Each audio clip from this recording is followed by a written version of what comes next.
ನಾನು ನಮ್ಮ ಶಿಕ್ಷಕರಿಗೆ ಏನು ಯಾರ್ಯಾರು ಇವತ್ತು ಸಮೀಕ್ಷೆಗೆ ಹೋಗಿದ್ದಾರೆ ಅವರಿಗೆಲ್ಲರಿಗೂ ಕೂಡ ಇನ್ನೂ ಕೂಡ ಕೆಲವು ಕಡೆಗೆ ನಡೀತಾ ಇದೆ.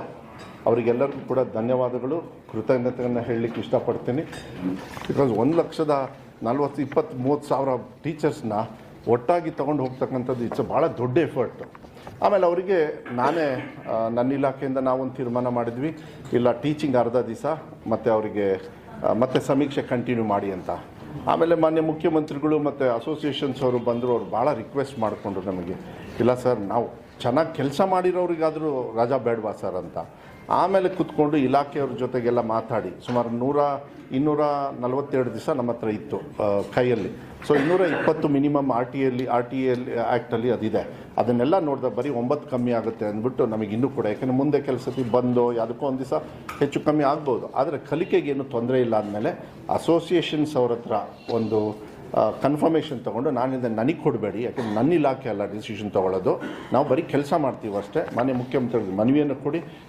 ನಾನು ಊರಲ್ಲಿದ್ದೆ, ಅಲ್ಲಿಂದ ನಾವು ವಿ ಸಿ ಮಾಡಿದರು ಪಾಪ ಮಾನ್ಯ ಮುಖ್ಯಮಂತ್ರಿಗಳು. PRS ಅವರು ಡೆಲ್ಲಿಯಲ್ಲಿದ್ದರು, ಅವ್ರು ಯಾಕೆಂದರೆ ಡೆಲ್ಲಿಯಲ್ಲಿ ನಮಗೆ ಕೆಲವು ನಮ್ಮ ಡಿಪಾರ್ಟ್ಮೆಂಟ್ ಕನೆಕ್ಟೆಡ್ಡು.